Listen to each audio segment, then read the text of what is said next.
address. And since then, I think he kind of shy to come to center. Maybe 1 year later, he pop up. And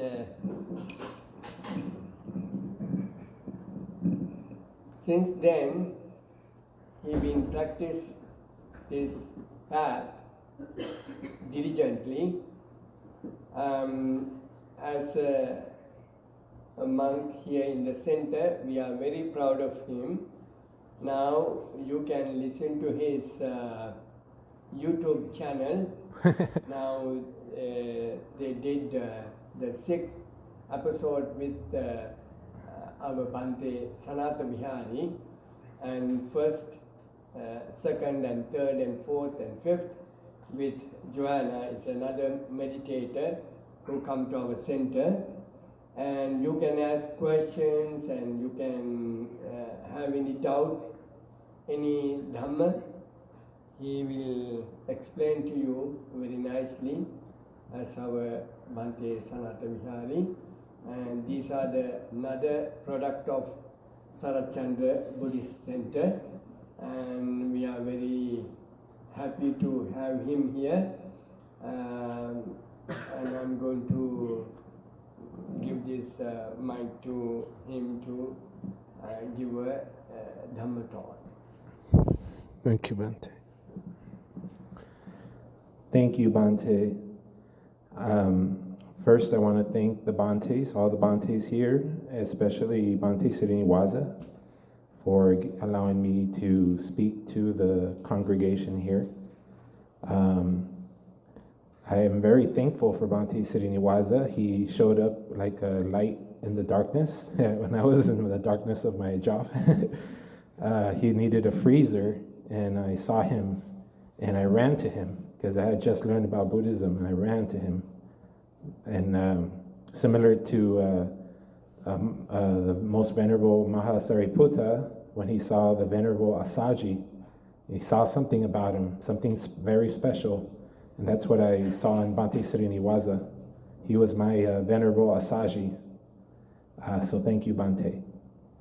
And first and foremost, we want to give thanks and pay homage to the Buddha. So to the spiritually perfect one, the harmoniously awakened one. Namo tassa bhagavato arahato samma sambuddhassa.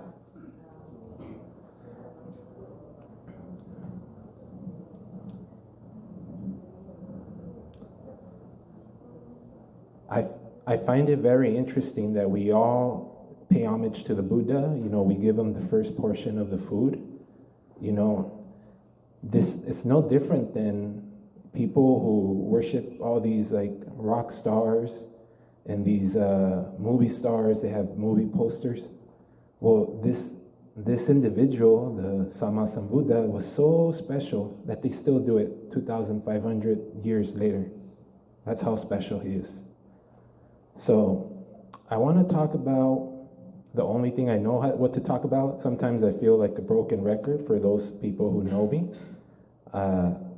All I know what to talk about is the Four Noble Truths and the Supernormal Eightfold Path. And so that's what I'll talk about. But I may emphasize a few aspects of this path. So everyone here knows the Dhamma. There's nothing here that I'm going to say that's going to be new to you. Everyone here knows the Dhamma. I see all the children of our Dhamma sponsors. They're all very, very attentive. I notice they're all very attentive. I could tell that they have been raised right. There's children that are distracted, but no, these were all very attentive. So I'm confident that there's nothing I can say that's going to be new. But maybe I'll say something in a different way, So the most important thing about the teachings of the Buddha is that it is trying to solve a problem. Today was a very happy day. At least I feel everyone was happy. Everyone's happy to be here. But sometimes, we have problems.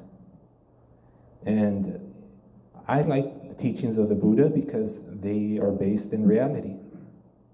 And being based in reality means that there is no conflict with science and evolution. And I've been very, very, very much influenced by our most venerable Bhante Punnaji. For anyone who has heard of him or listened to him, you'll know immediately that he speaks in a different way than a lot of monks. So there's no conflict when it comes to from Buddhism to evolution. That's where I like to start. Because if we want to understand the Four Noble Truths, we have to understand this. We cannot just start saying what the Four Noble Truths are without understanding. Because one thing is to say it, the other thing is to understand it. So, to understand the Four Noble Truths, we have to understand what is this thing we call life. You know, we talk about life, but if we look at it from a scientific perspective, life is a building up process and a breaking down process. You know, in the beginning, when the earth was growing and there was no life on earth yet, certain chemicals started mixing with each other and a special molecule came up in the earth. This molecule was able to absorb atoms from its surroundings in order to create new molecules of its own kind. This means that when you take the molecules that are taking atoms from its surrounding to create more molecules, it's taking in energy. That's called the building up process. And when it uses that energy to go ahead and create a new molecule, it also breaks down. So right now we have a room full of young, up-and-coming adults. And when we're growing up, that just means that this building up process is stronger than the breaking down process. Once we get to a certain point, the breaking down process is stronger. And then that's when we say we're getting old. So, why am I talking about this when we're here in Buddhism? Well, the first thing, in order to understand the Four Noble Truths, we have to understand what is happening. And to understand what is happening, we have to understand what is this right now where we're sitting down right here, what is happening? And what is happening is that when the molecules started creating new molecules, these got together and they started creating cells like neurons and other types of cells. And then when the cells got together, they started creating cell tissue. You know, I know one of our sponsors was a doctor, so she already knows this. You know, so cells got together and created cell tissue. And then cell tissue got together and created organs. And then organs got together and created systems. Systems is multiple organs working in conjunction. And then these systems got together, and that's where we got the organism. What is the human being? What are we? This is an organism inside an environment. So what does that mean? That means that the organism inside the environment, there's an interaction. We all have eyes, we have ears, we have noses, we have tongues, and we have the whole body covered with nerve cells, with touch receptors. So this environment stimulates all these different senses. Each sense has its own type of nerve receptor. You know, we see through the eye because of the nerve cells in the retina. You know, some nerve receptors will get color, some other will really focus on the light. Same with the ear, the eardrum. It gathers information from vibrations in the environment. The nose picks up chemicals similar to the tongue. And the body definitely feels vibrations as well. So why am I bringing this up? So we have these 5 senses, and what happens when these senses are stimulated? We have a feeling. There's a feeling that goes along with this sensation. So if for the people here who are knowledgeable in Pali, the sensation, I'm speaking about sanya, and the feeling is Vedana. You know, when we talk about sanya and Vedana, they go together. You have one with the other. So that means that we have these 5 senses, and it gets stimulated by the environment, and then there's a Vedana, a feeling. That feeling can be pleasurable, painful, or neutral. Pleasurable, painful, or neutral. This is important because when the organism was born, came out of the mother, it came out with these 5 senses. And these 5 senses get stimulated, and there's a feeling along with that stimulation, whether it's painful, pleasant, or neutral. That is important because since we are humans, we have what is called the mammalian brain. The mammalian portion of the brain is called the limbic system. And this limbic system is talking about the emotional center of the animal, because we are animals, except that this type of animal called the human is special because it has the ability to think and reason out. But we still have that limbic system, that emotional center, and that's usually what is dominating the human being, leading it. So when there is a feeling that is pleasant, there is an emotional urge, a desire to get that pleasure. And when there's a painful feeling, there's an emotional urge of hatred of that painful feeling. And when there's a neutral feeling, there's that emotional urge that there is something there existing. It's just neutral. So these 3 feelings have 3 emotions that react to the feeling. Now, the human being, when the child grew up, it was looking up towards his parents. You know, the Bhante Kalita earlier on said that the parents is like Brahma, right? Without the parents, the child will not survive. If we look at the human being, the child, it's the longest time it takes for it to be able to take care of itself compared to other animals. If we look at other animals, you know, like a giraffe, it's ready to walk within like 45 minutes to an hour. It's already ready to walk. But the human being, it needs a long time to develop. And that means that it relies on its parent. And relying on its parent for security. And it grows up looking up to its parent for security. But what happens when the child becomes an adult? It realizes that the parent is just as helpless as they are. So in the history of the human being, this has happened. They've relied on the parents, and then when they grow up, they realize the parents cannot provide security. And I know I'm getting deep, so I'm sorry to anyone if I'm getting too deep. But since the parent cannot provide security, because we are all going to get old, get sick, and die, then the human being starts to make up a concept called a creator God. Now they create an idea of a cosmic parent, because they have to cope with this reality that we're all going to get old, get sick, and die. So why am I bringing this up? Well, religion is the reaction to this problem of life, because this is the problem of existence. That we think we exist, we think we were born, we think we're getting old, we think we're going to get sick one day, and we think we're going to die one day.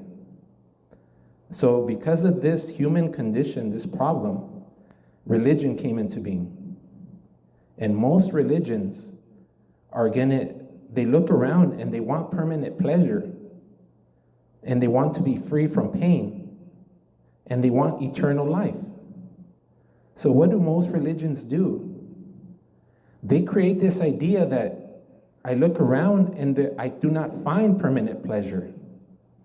And I do not find that I can always be free from pain. And I find that there is no eternal life.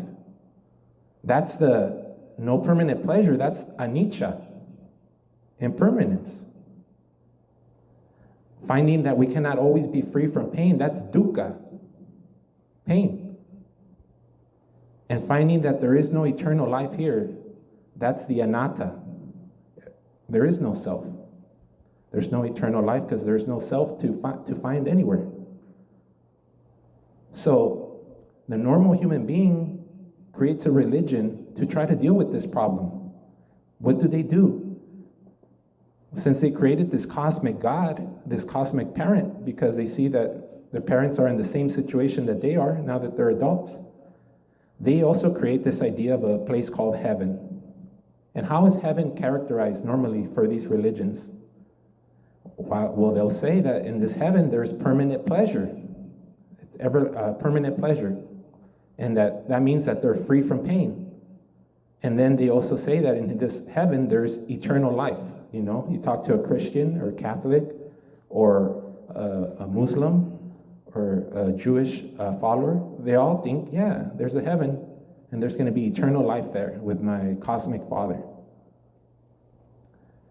But, you know, there's a famous person who said that religion is the opium of the masses, meaning they're trying to escape the realities of life. What I have just explained as religion is what normally is called the theistic religion. Theistic meaning that they believe in a cosmic God who created the world. Now, we're all sitting here. This too is a religion. But what's the difference between this religion and the theistic religion?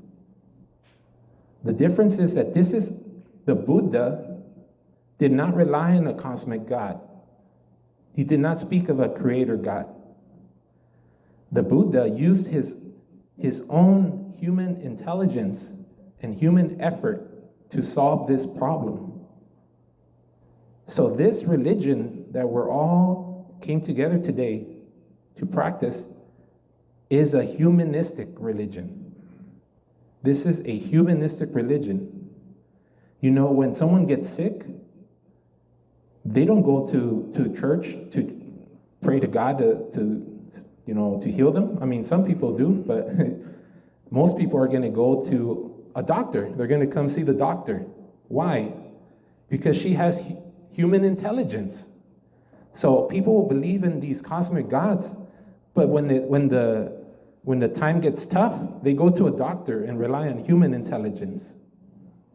Because the doctor knows their own body more than they do. They don't even know their own body. They go to someone that knows their own body. So this is just a little example of how the human intelligence is how we can solve this problem. We don't rely on a supernatural God, which is just an idea, a way to cope with this problem. We rely on the wisdom of the Buddha, because his wisdom, he showed us that with our own human effort and human intelligence, we can comprehend the problem and solve the problem. So I say this because we have to understand the problem of life. The problem of life is that we look around, there's no permanent pleasure, there's no eternal life, and we cannot always be free from pain. And that's what the Buddha meant when he said birth implies suffering, sickness implies suffering, death implies suffering, aging implies suffering. It's the same thing as saying we want permanent pleasure and we want to be free from pain and we want eternal life. That's the same thing. So this is the first noble truth. This is the first supernormal reality. Realizing what is the problem. I don't think anyone here is okay with dying, at least not yet. If you are, then more power to you. You're on the right path. So this is the problem. Now, what causes this problem? This problem, if we look, it was the emotion that wants permanent pleasure. When there's a feeling of pleasure, it wants it to be permanent. The emotion hates the pain when there's a feeling of pain. And the emotion wants the existence. It wants the eternal life. It doesn't want to die. So that emotion that wants the pleasure, that's lobha. Lobha. The hatred of the pain, that's dosa. And that urge for existence, for eternal life, that is the moha. These are the three main roots of suffering. This is what causes suffering. So in plain words, using scientific, psychological terminology, it's the emotions that is the problem. The tanha is normally translated as desire, craving, thirst.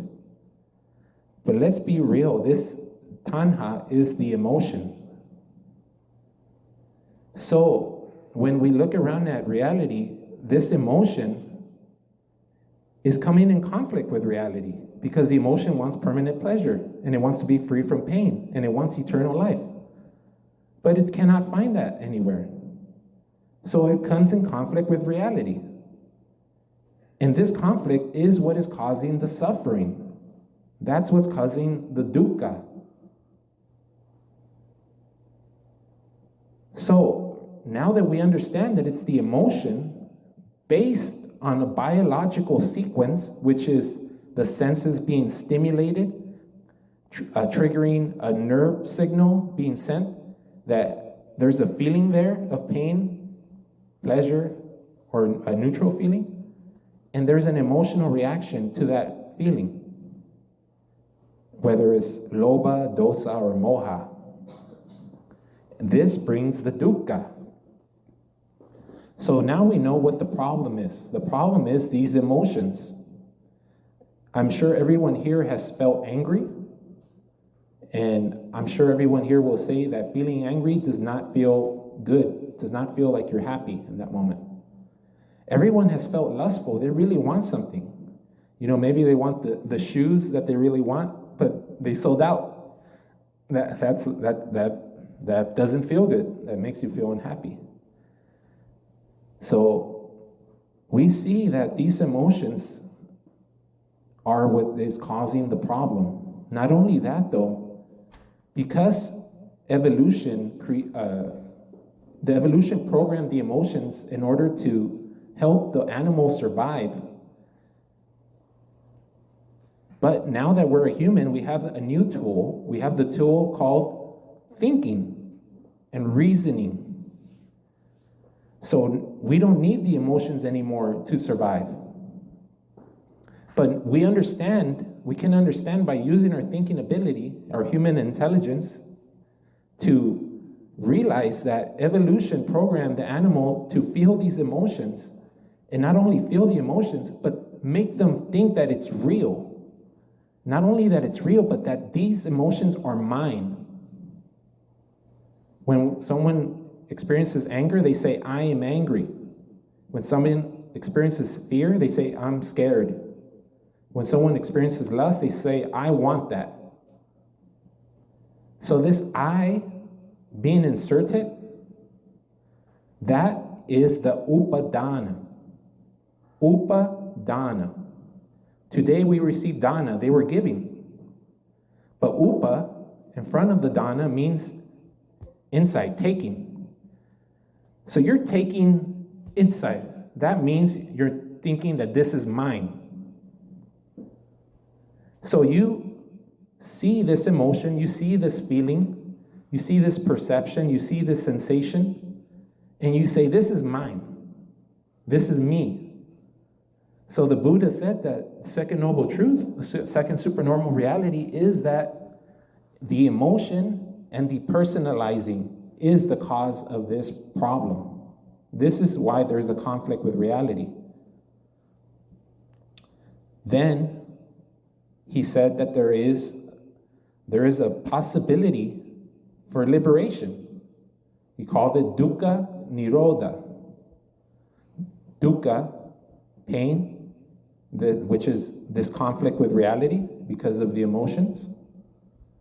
Nirodha means cessation or ending or liberation from pain.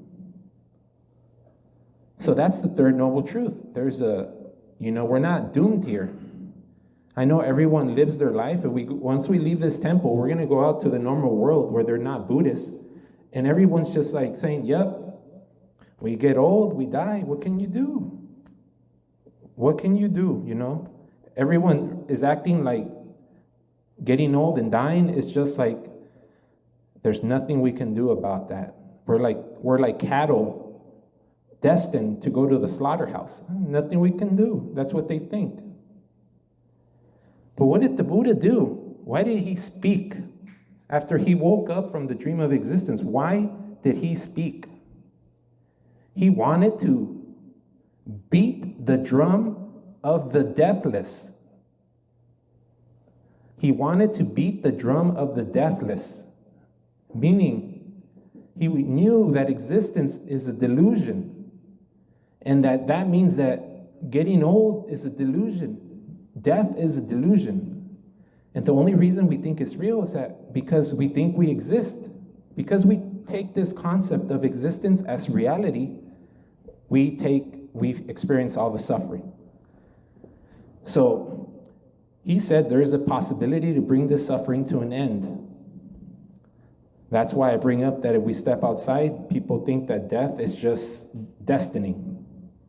But that's because they don't know about this third noble truth. They don't know about this third supernormal reality.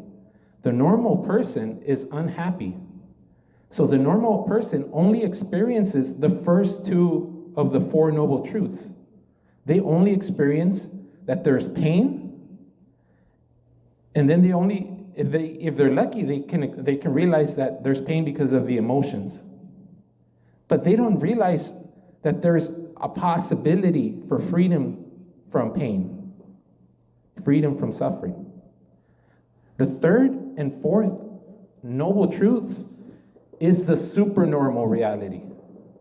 The normal person is living in the first and second noble truth. The Buddha went beyond the normal to the supernormal and talked about the third and fourth noble truth.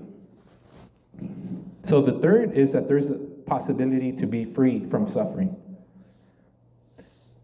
Now, like any good physician, they're going to point out the problem, point out the cause of the problem, tell you that there is a solution, and then give you the recipe for that solution, how to implement the treatment so that you can solve this problem.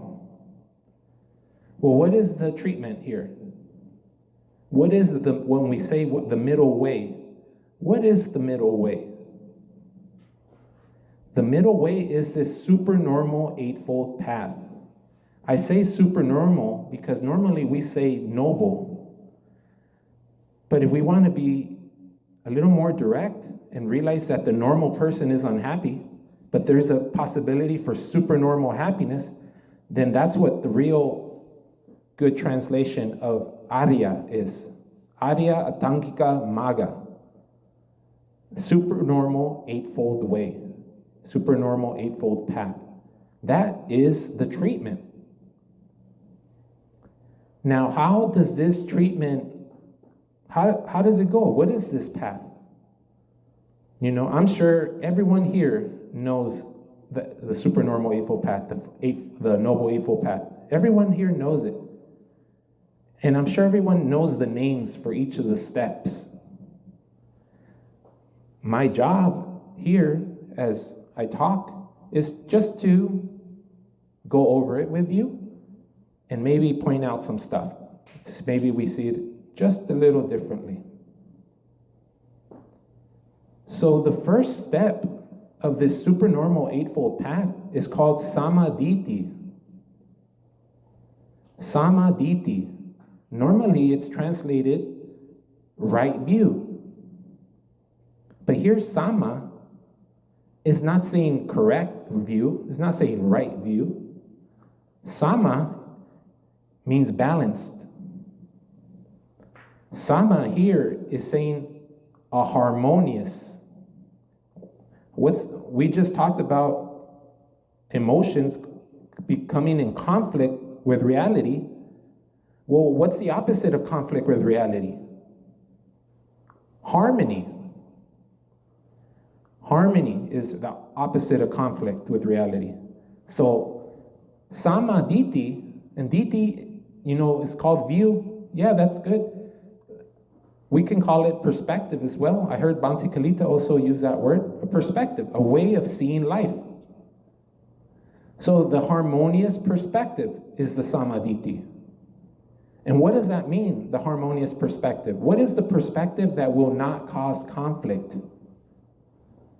The perspective that will not cause conflict is realizing that we are organisms in an environment and that there's stimulation of the senses by the environment.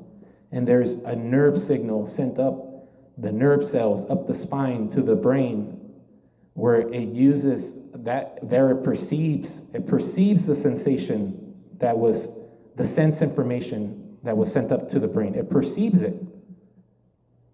That's what, when we talk about visual perception, it's just saying, perceiving the information being relayed by the retina up to the brain.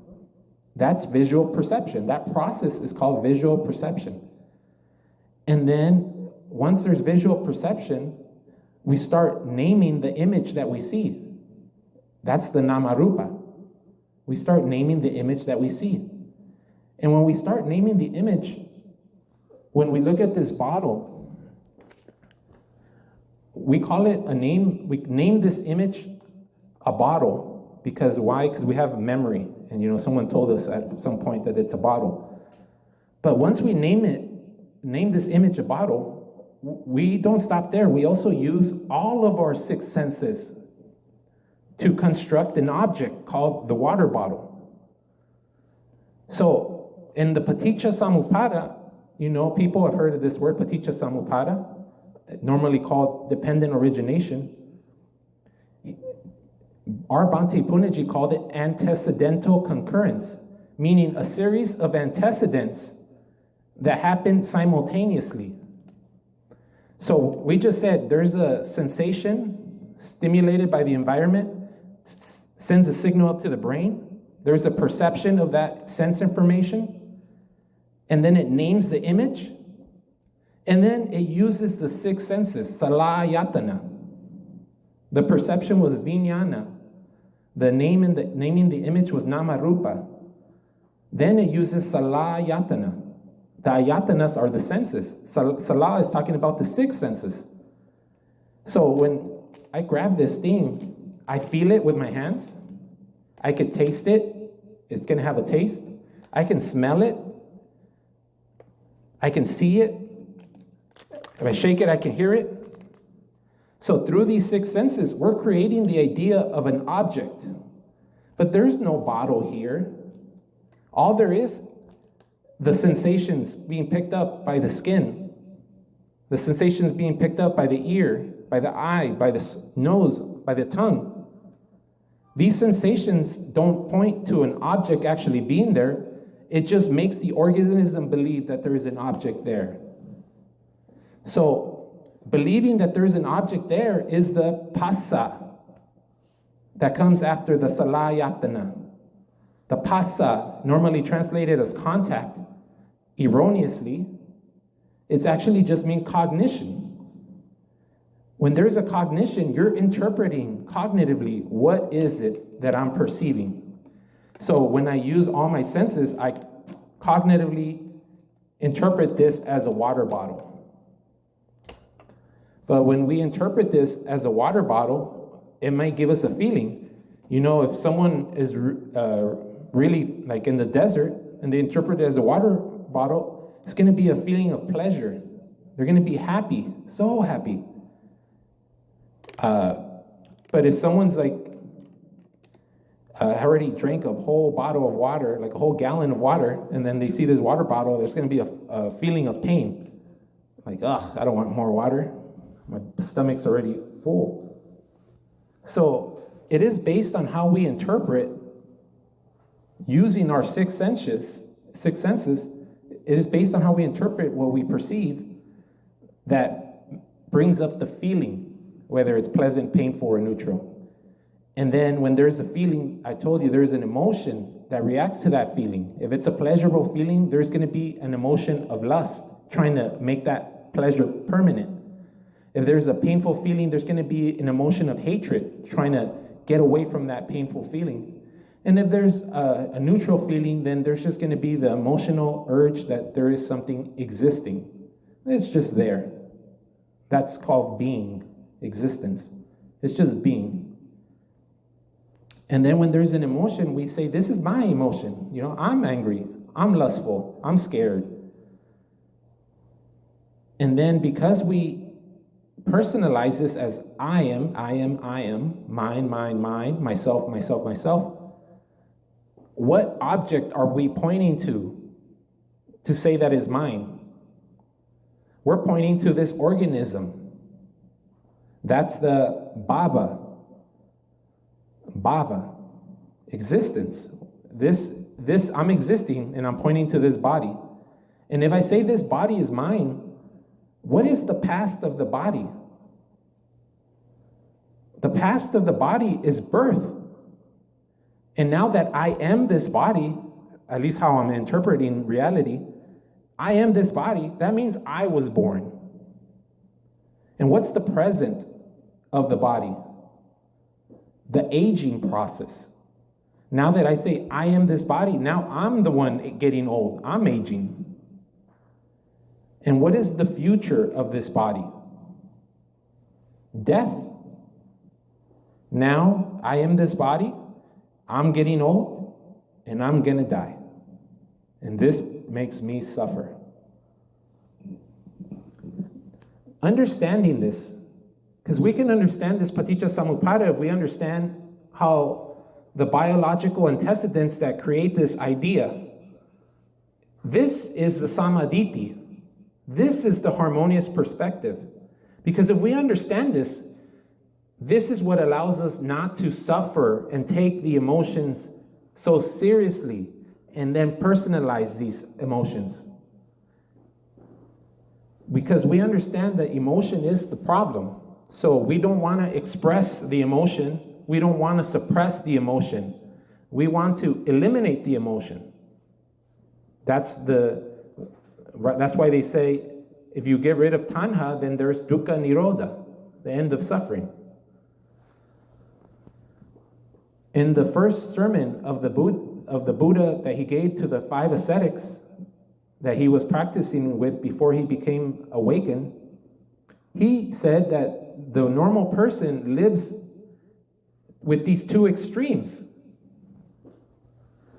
One extreme, indulgence and sense pleasure. The other extreme, self-mortification. But in plain words, it's saying that if you express the emotions, that doesn't lead to happiness. Like if someone makes you angry and you punch them, meaning expressing the emotion, then that person might beat you up or come back with his friends and beat you up or call the cops and you're in jail. So expressing the emotion doesn't lead to happiness. But let's say your boss yells at you. You did this wrong. What the hell is wrong with you? Then you can't punch your boss because you'll get fired. So that means that you have to suppress the emotion, which is the other extreme. You have to suppress the emotion, but then you're going to go home and you're going to argue with your family. You're going to let it out on them. And so you see, the Buddha was telling these 5 ascetics that the normal way of living, of going after pleasure or suppressing the emotion, neither of these works for happiness. So the middle way between these two extremes is this supernormal eightfold way. And it starts with samaditi, realizing that I cannot express the emotions and think I'll be happy. I cannot suppress the emotions and think I'll be happy. What is the middle way then? Instead of your goal in life being gratifying the emotions, now your goal in life is tranquility, peace, calmness. What everyone now, there's all this stress management. Everyone's overwhelmed with stress, and they talk about stress management. What do they teach in stress management? They teach relaxation. That is what the Buddha prescribed to deal with this emotion. He didn't tell you to express the emotion. He didn't tell you to suppress the emotion. He told you to relax the body and calm the mind. So now that you understand this, that's the harmonious perspective, because this perspective is not in conflict with reality. It's perfectly in harmony with the realities of life.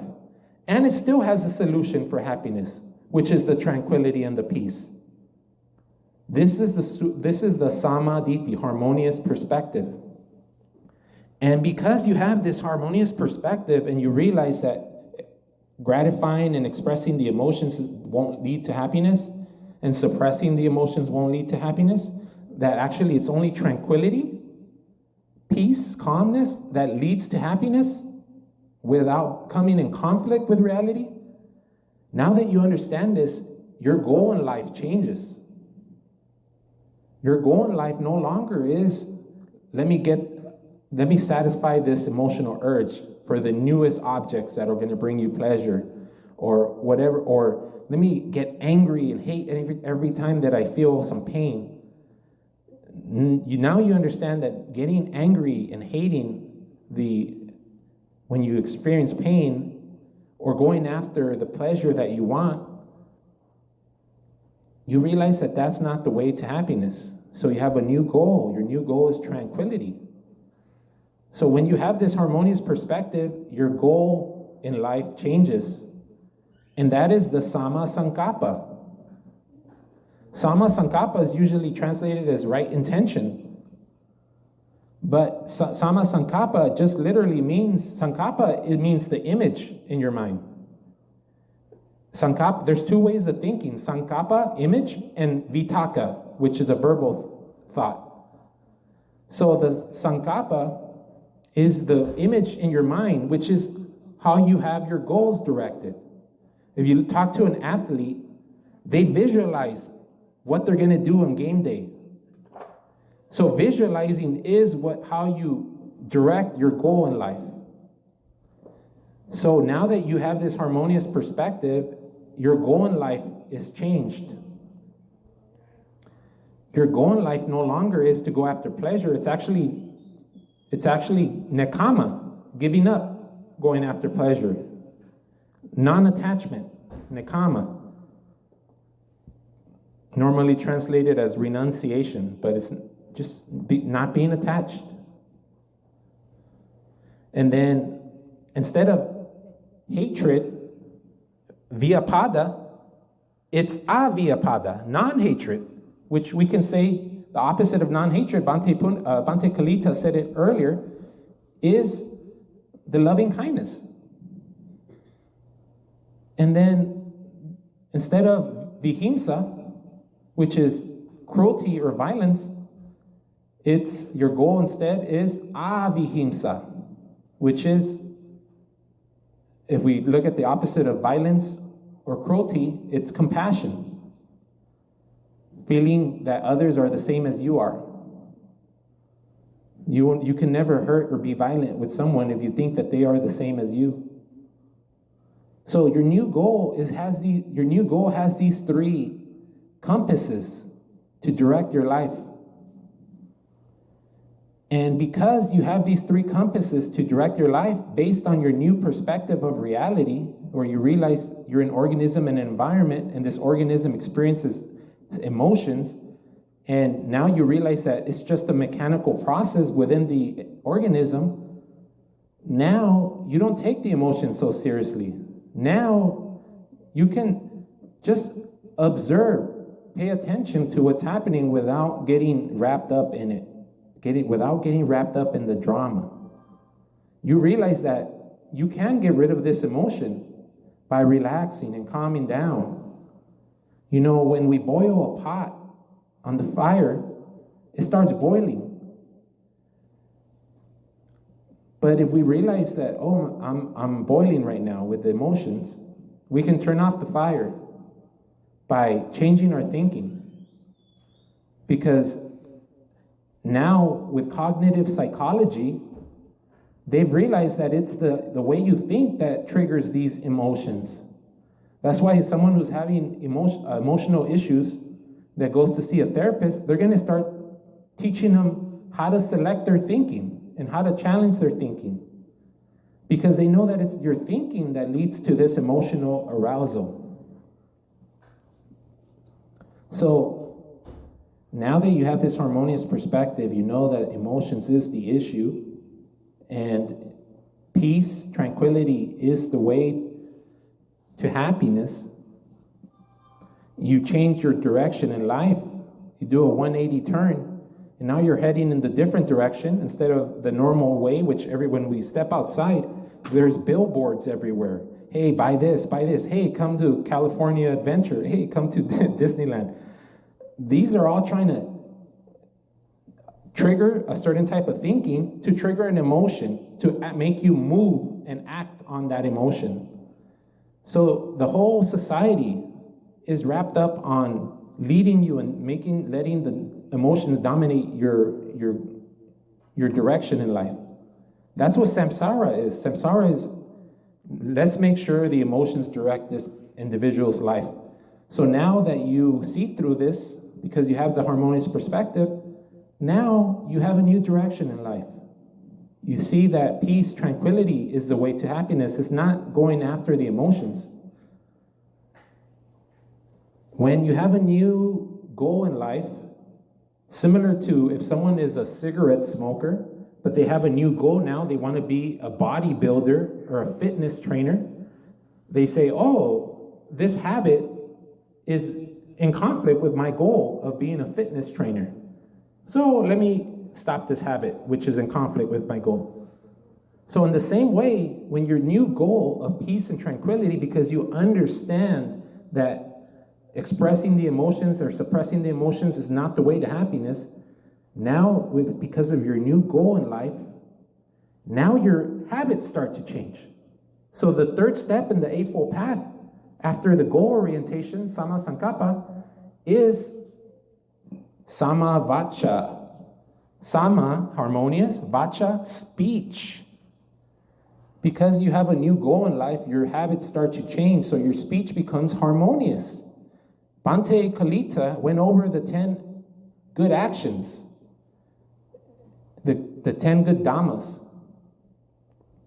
So your speech starts to change. You no longer are going to be lying to people, usually because you want to get something based on your emotional reaction, arousal. You're not going to be causing splitting up groups and people with divisive speech because of emotions. You're no longer going to be speaking harshly or roughly because of emotions. And you're no longer going to be gossiping unconsciously, because all emotions are unconscious. If someone becomes conscious that they're angry, they're going to see, yuck, this is a horrible feeling, and I'm acting like a crazy person. But because they are unconscious, they don't see that. So now that you have a new goal in life and you're trying to live a life free from emotions, your habits start to change and your speech becomes harmonious. And then what's the next step after Samavacha, the third step? The fourth step is Samakamanta, harmonious actions. So that means your thoughts change because of the harmonious perspective and your goal orientation. Then your speech change because of your thinking. And then because of your thinking and your speech becoming harmonious, now your behavior changes. You no longer will kill, not even a bug, not even a mosquito that is bothering you. You're no longer going to get angry and be like, get away from me. Now you're going to be like, this is a living being, and This irritation is an emotional reaction of the organism. Okay, just brush it away without hurting it. So you're no longer killing. Now you're no longer stealing. If someone there's a chance to take a briefcase with $1 million, if they choose not to steal it, that means they value goodness more than they value $1 million. How many people can say that? How many people can say that they value goodness more than they value millions of dollars? But for someone who has the harmonious perspective and has a new goal in life, which is freedom, which is peace, which is tranquility, they value freedom, peace, and tranquility way more than $1 billion. So they're no longer going to be stealing. They're no longer going to be killing. They're no longer going to be stealing. And they're no longer going to be behaving with sexual misconduct. You know, usually the third action is called adultery, it's cheating, but it's just sexual misconduct. Looking for pleasure through certain behavior that causes pain to oneself or others. So your behavior transforms. Your behavior becomes harmonious because of your harmonious perspective, because of your harmonious goal orientation in life. It changes your speech, it changes your behavior. And when your speech and your behavior and your thinking change, that means your whole life transforms. That's the Sama Ajiva. Sama Ajiva, usually translated as right livelihood, is actually harmonious lifestyle, because this becomes a 24/7 practice. So your whole life changes because you've changed your speech, because you've changed your behavior, because you changed the way you see life, your thinking. That's the first 5 steps of the Supernormal Eightfold Path. That's what us lay people are supposed to practice at the very least, these first 5 steps. And to be perfectly clear, if someone perfects these first 5 steps, that's enough to become a sotapanna, a stream enterer. The Buddha said, he was asked, how many lay people can become stream enterers? And the Buddha said, not just 1, not just 2, not just 10, not just hundreds, not just 500, not just 1,000. Countless people can become sotapanna, stream enterers, which is the first level of awakening, destined for nirvana. So if we can perfect these first 5 steps, that's enough to become a stream enterer, to become an Arya. An Arya is anyone on their way to nirvana. And a stream enterer is destined for nirvana because they've transformed their mind to a point where it cannot go back. It cannot go back to sleep. So that's, if you want to become a sotapanna, perfect these first 5 steps at least. Now, the 6th step, this is where the magic happens. You know, I was talking to my friend Dave, who was here earlier. I was talking to him, and I realized while talking to him that the 6th step is how you become happy. This 6th step is your training in happiness. If anyone wants the key to happiness, it is this 6th step. So what is the 6th step? I said that if you perfect the first 5 steps, you will enter the stream. Entering the stream means you put a log in the stream, it's going to flow down the stream all the way to the ocean. The ocean is nirvana.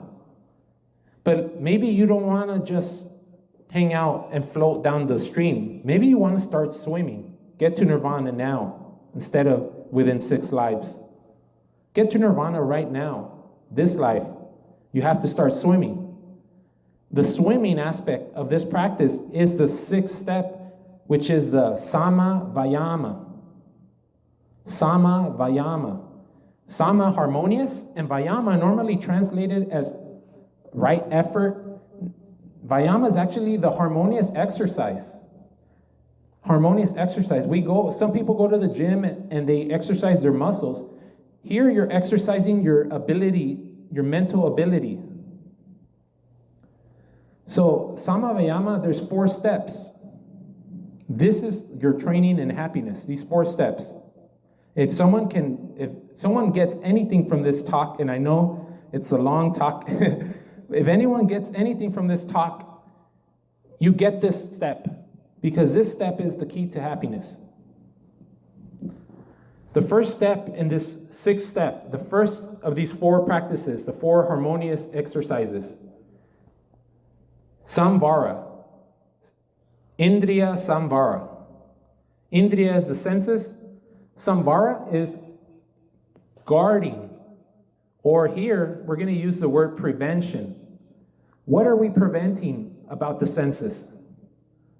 We're preventing the senses from polluting the mind by getting it emotional.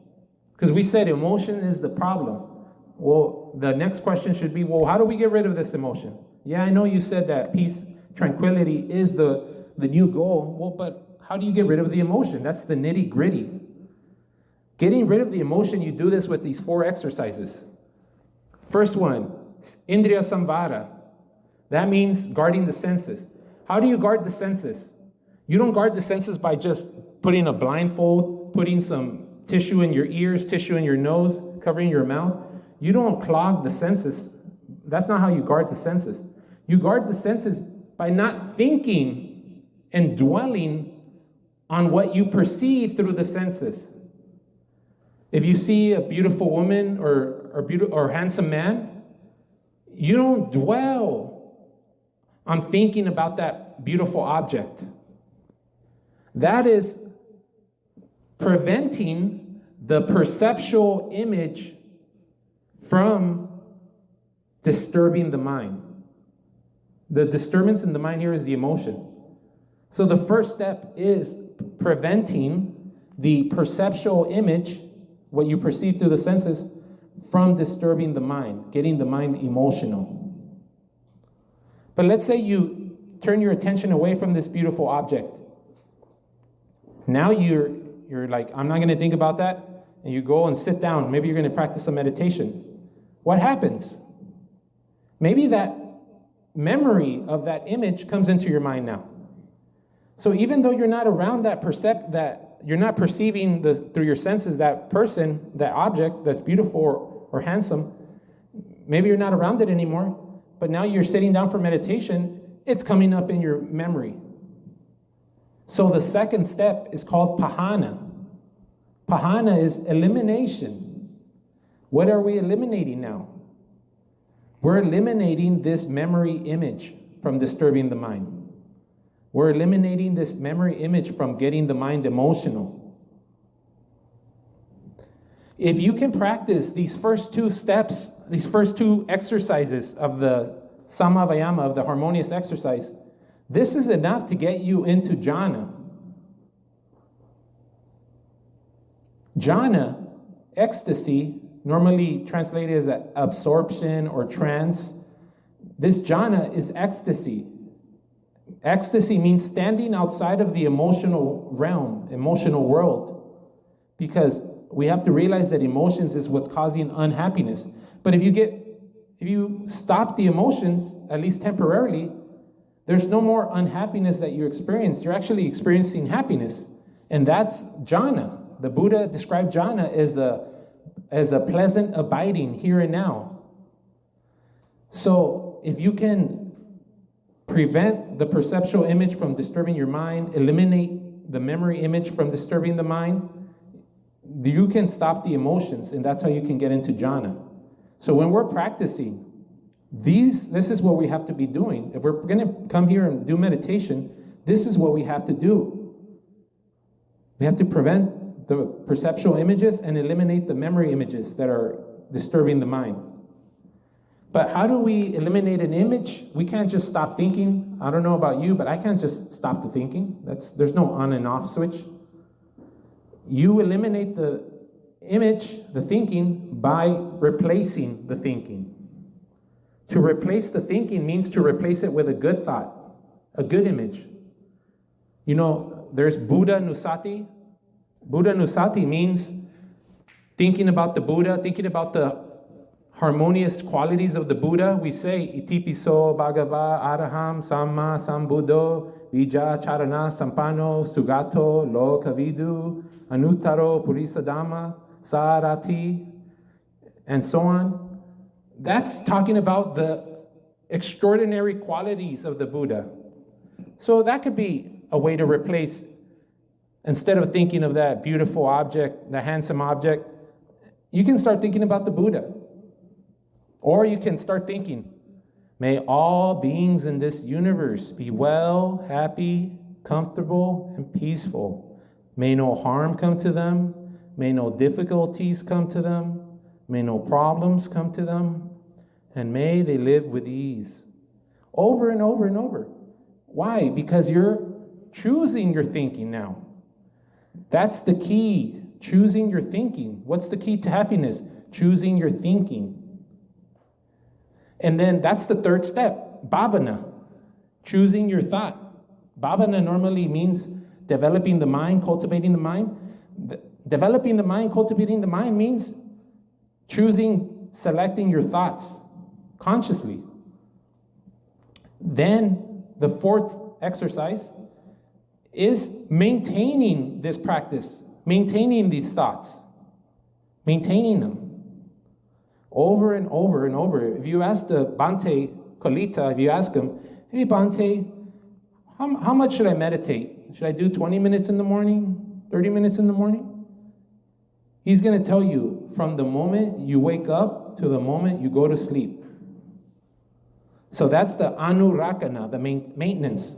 So we have prevention, elimination, cultivation, and maintenance. That's the key to happiness. If you can do this while you practice, then you're going to be good. This is what allows you to practice satipatthana, which is the seventh step. Sama sati, attention. Satipatthana means paying attention to your body, paying attention to the feelings, paying attention to the emotions, paying attention to the thinking. Why? Because you're an organism in an environment and your body reacts. That reaction starts, you feel it by noticing your body. Right now, who's feeling tense right now? My legs hurt too, so I'm sure a lot of people feel tense right now. But we pay attention to that. And then, does that tension feel good, comfortable, or uncomfortable? Uncomfortable. Thank you. So that you realize, you look at the tension in the body, and then you look to see whether it's comfortable or uncomfortable. And then, how does that comfortable or uncomfortable feeling make you, do you like that or do you hate that? You know, most people hate that uncomfortable feeling. Well, that's looking at the emotional state at that point.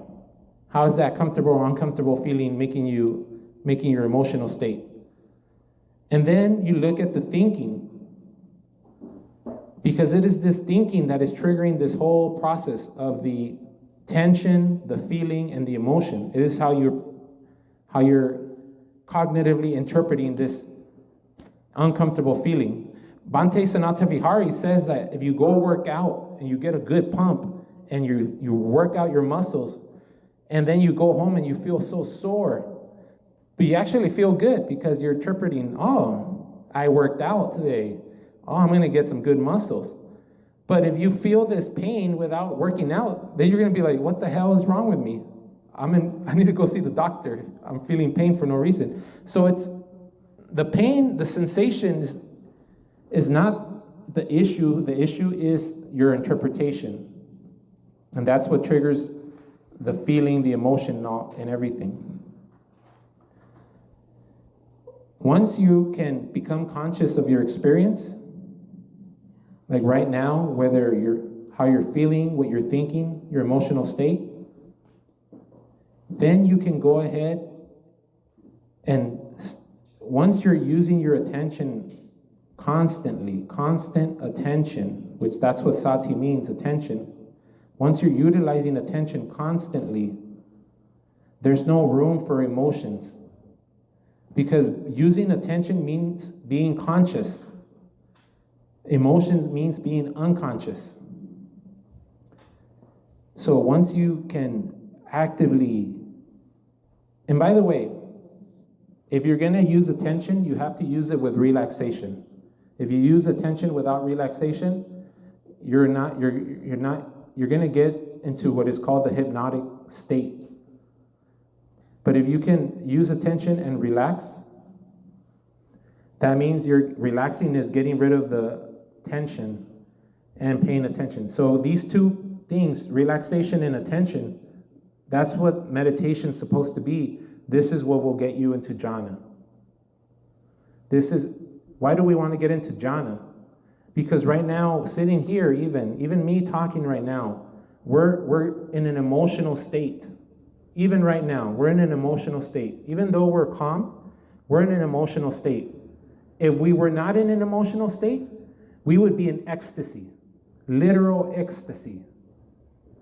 But because we experience emotions right now, even if they just come up and go, that means that we're not in ecstasy. And ecstasy is the jhana. So if you can practice attention along with the relaxation here is the samatha bhavana. Samatha means calming, relaxing. If you can practice the samatha along with the vipassana, which is seeing these four angles of reality, which is the body, the feeling, the emotion, the thinking, you will get into jhana. And getting into jhana is what will allow you to finally realize once and for all how it is that this mind is working. How it is that this mind is creating the idea of a self.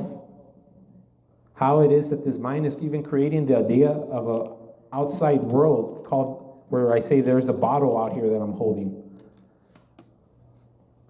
And once you can calm down the mind and realize and look inside, look at how this process of perception, when I explain that there's no bottle here, there's only the sensations in the hand, the sensations in the nerve cells in the hand, the sound being picked up by the ears, the taste, the smell.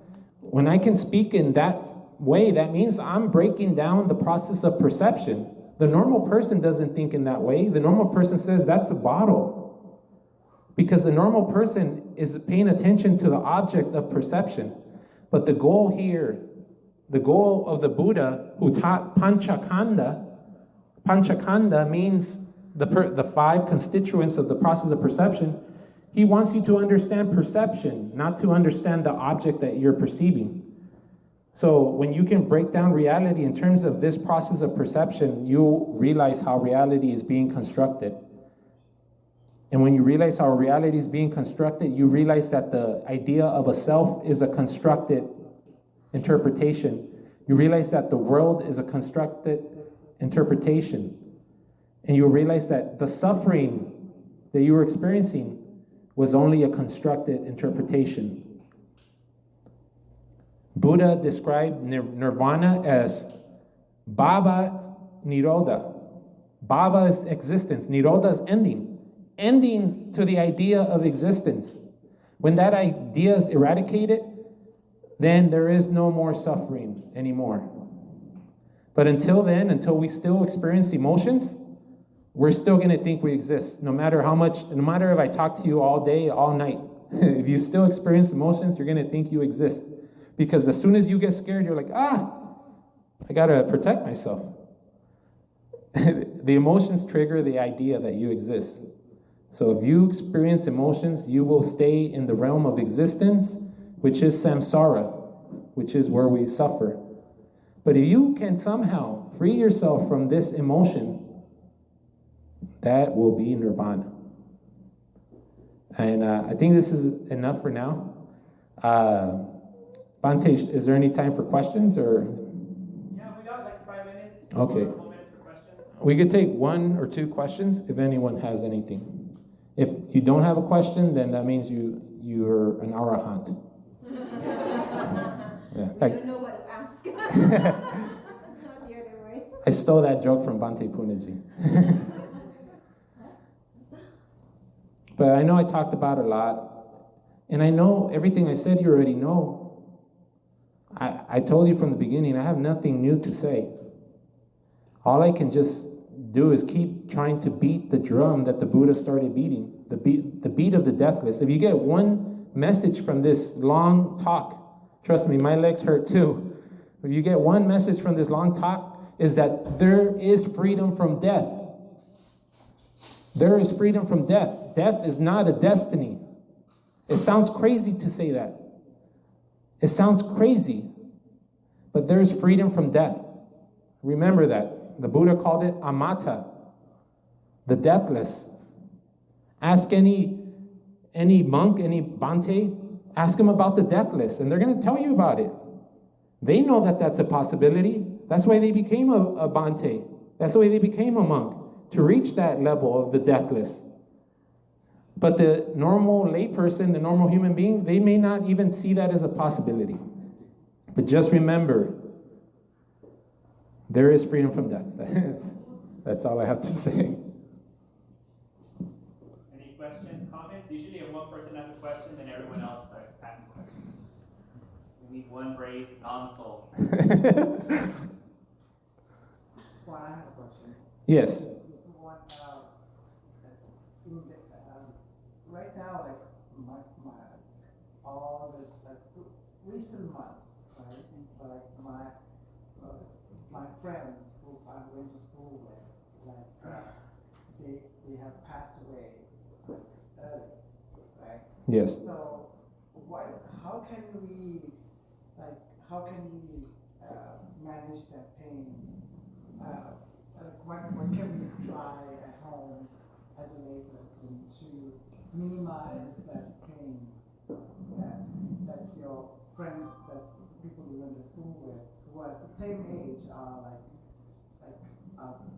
passing away? What can we do? Good question. Thank you. You know, first you have to deal with the pain, and you have to deal with it by just trying to relax. That doesn't mean that you're going to instantly feel better, but just know that trying to relax is what you're supposed to do.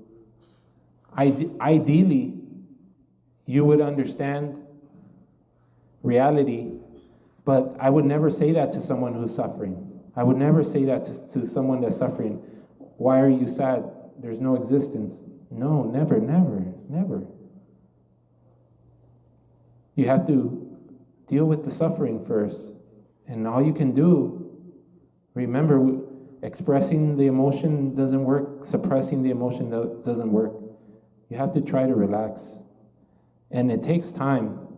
One time I asked Bhante Siriniwasa that I was feeling extreme pain, like the pain of losing somebody.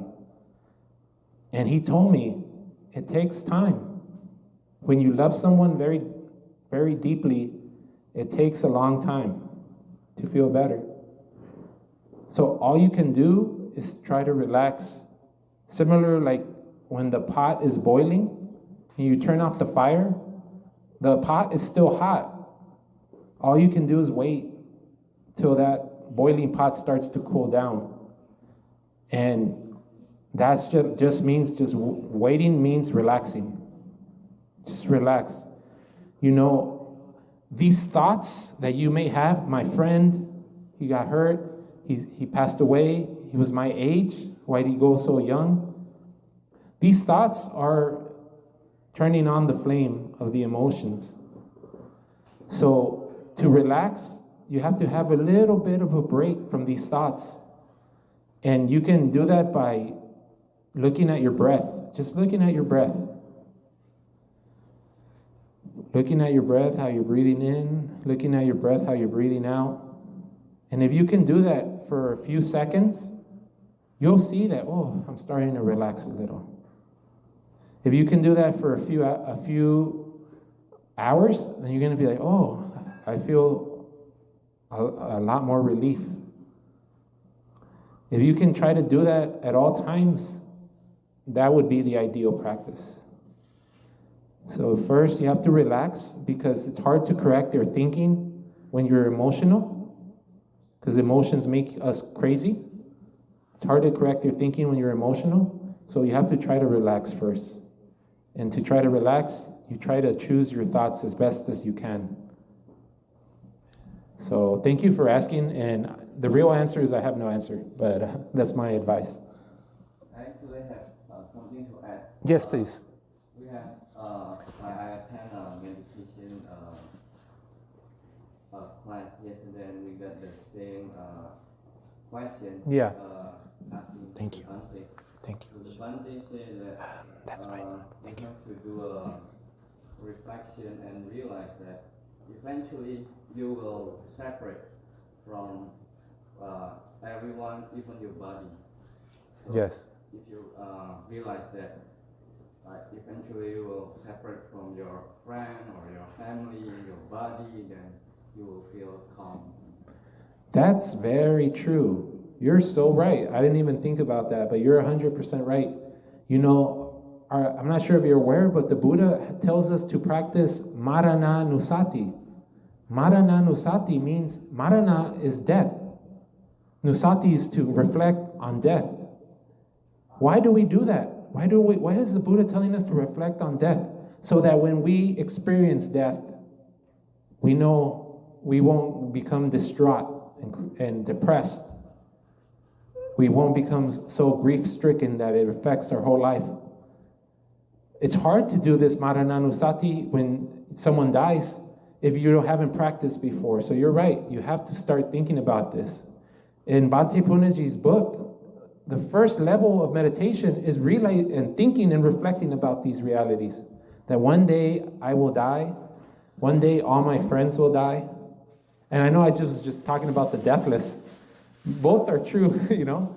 Yes, this body is gonna, like any activity, this activity will end.